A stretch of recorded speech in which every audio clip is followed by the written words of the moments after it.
Olá, hoje vamos conhecer um dos escritores mais vendidos no planeta. Jeffrey Archer nasceu em Inglaterra e a sua vida dava um romance. Foi atleta internacional e deputado pelo Partido Conservador, protegido por Margaret Thatcher. Os seus romances foram publicados em 37 línguas e venderam 220 milhões de exemplares. Esteve preso por mentir num processo judicial, experiência que alimentou novos livros. Viemos encontrar Jeffrey Archer aqui no seu escritório em Londres. Hello, Jeffrey. Good morning. You were first a politician. How come you started writing novels? I was a member of the House of Commons, the lower house in this country. We have two houses, the House of Commons and the House of Lords. And I began my life at the age of 29 in the House of Commons, where I spent 5 years. And then I made a very foolish investment and lost a lot of money and had to leave the House of Commons at the next election because I wanted to pay the debts off. And I wrote my first book, Not a Penny More, Not a Penny Less, was the first book I wrote. And I couldn't advise anyone to write a book to pay off their debts. But it worked with you. Well, no. Oh, come on, you sold millions. The hardback sold 3,000 copies. Ah, gotcha. The softback sold 25,000. But then I wrote Cain and Abel, and then the whole world changed. And they went back. All the Cain and Abel people went back and bought Not a Penny More, Not a Penny Less. So Not a Penny More. So the solution is not to write the first novel, but the second novel. Straight away, yes. Well, you should know. How do you explain that success? I mean, did you find a formula to tell the story? No one knows better than you. You can't find a formula. Otherwise, you'd be going down to the supermarket in Lisbon and saying, please give me the Jeffrey Archer formula. I want to write a book. You have to write what you write and pray that the public enjoy it.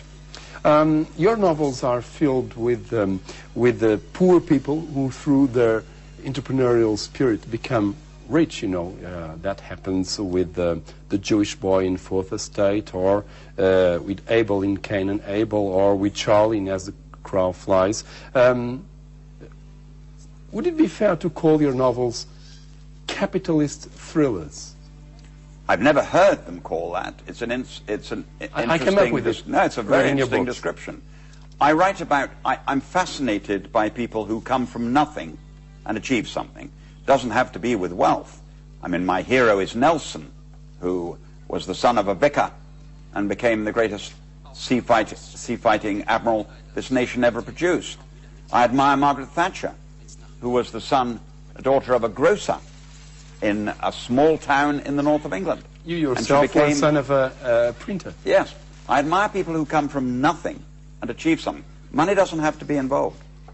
You also like in your novels, how should I call it, duels between towering characters. You know, Abel against Cain, Armstrong against Townsend. Why is that? I think people love conflict. They enjoy seeing two giants fighting each other in whatever field it might be. And of course it gives you so much more opportunity. If you must have conflict in a book to keep people excited and interested. You can't have them just two nice people going on their own route and landing up there. There has to be battles along the way.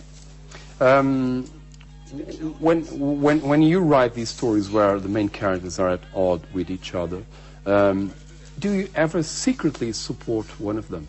Say Armstrong against Townsend, for instance, or Abel against Cain? You mustn't do it. You must never do that, Joseph, because if you did, the reader will pick it up straight away.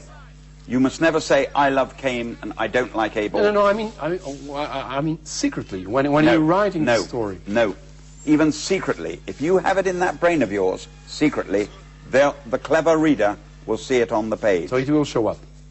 When I wrote a book called First Among Equals, the story of 4 men who wanted to be Prime Minister of this country. And it was adapted to a TV series as far as I recall.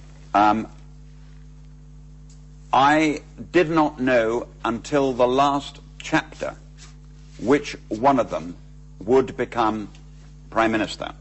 So I set out with 4 people. If I had known which one was going to be Prime Minister before I reached the end, you would have known, because I wouldn't have been able to hide it. There would have been a sentence here or a word there that gave it away. So no, the answer to your question is, they're always equal, I have no favorites, and I don't know how it's going to end.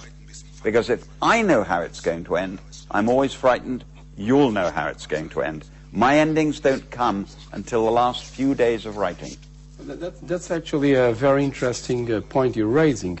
With First Among Equals, you only made a decision at the end of the book, and apparently you're doing that as well with the other novels too? You never know your ending? I knew Cain and Abel would meet once in their lifetime. I didn't know where they would meet, how they would meet, what the situation was. And after that, I knew they would both reach the top of their profession. One as a banker, one as a hotelier. I knew one would try to ruin the other. I knew that. But no, I had no idea where it was going. Oh, that's interesting, because reading your novels, one finds that they are filled of plot details, which usually I would think would require careful planning, but that is not the case. No, you improvise along the way. Well, for example, in A Prisoner of Birth, I could not sleep 3 days before the end of the novel because I had no ending. I had no ending. I'd taken it right up. I knew what I wanted to do, but I had no ending. And suddenly, in the middle of the night, the twist that I needed, that twist that would shock people, came. So no, the fun is to drive yourself right up to the edge with the reader, and then jump off the cliff with the reader. So I'm interested to know, what is your creative process and your work routine then? I rise at 5:30 in the morning. I write in Mallorca, where I have a home, and I write from 6 o'clock until 8, 10 o'clock until 12, 2 o'clock until 4, 6 o'clock until 8, light supper, bed by 10, up again at 5:30. That's a military routine almost. It's totally ruthless routine, which doesn't vary.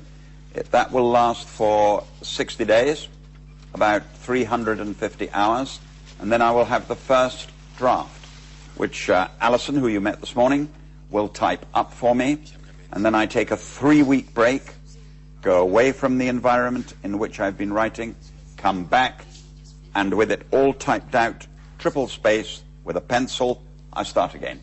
You mentioned twists just a few moments ago. You love twists so much that you even title one of your books, A Twist in the Tale. Do you feel twists in a plot are a trademark of yours? Certainly, that people... What I like to do is I like to say to the reader, you're not going to guess how this ends.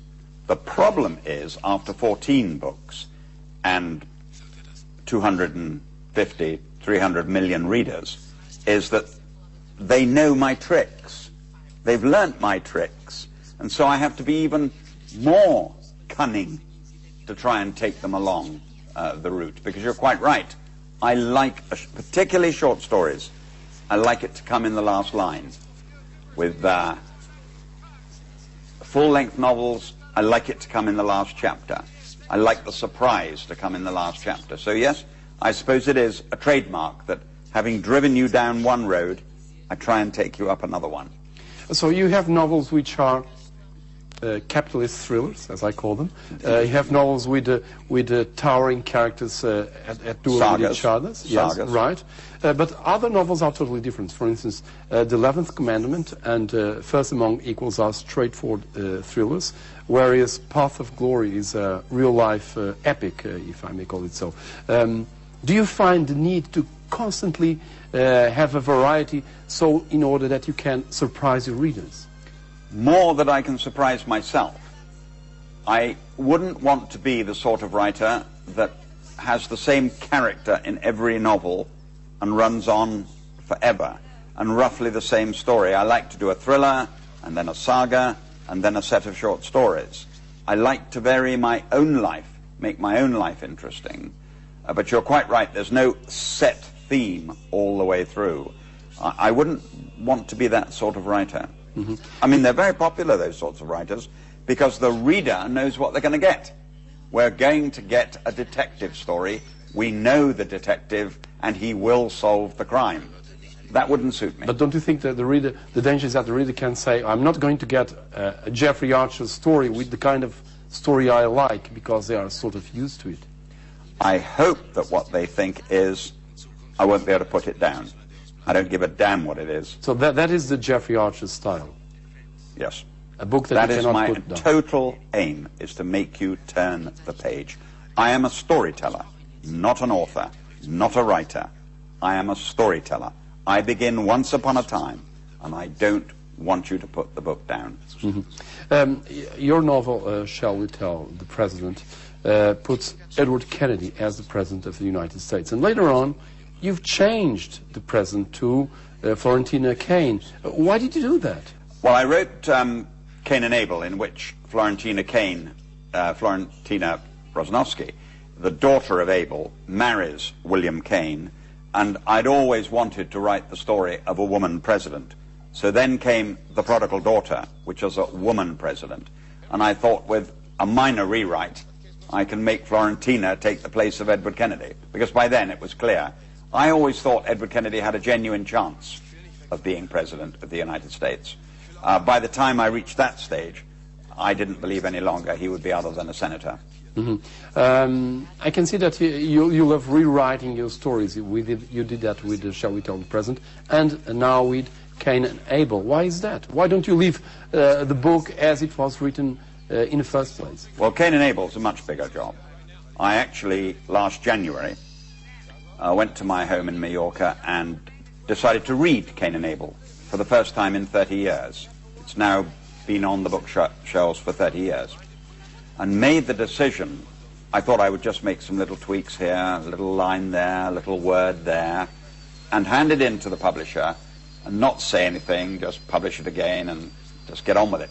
But so much changed. I ended up doing 500 hours work, about 6 months. And when I handed it in, I said, this is not the same book. Same plot, but not the same book. And they read it and said, we're going to bring the Cain and Abel 30th anniversary edition out and make a big deal of it. And so it's coming out next week in Great Britain, and in the United States the week after. And it has been a very big exercise for me, because, sure, you're quite right, it's sold 33 million copies. It's been read by 100 million people. Why would I change it? I didn't think I would. But when I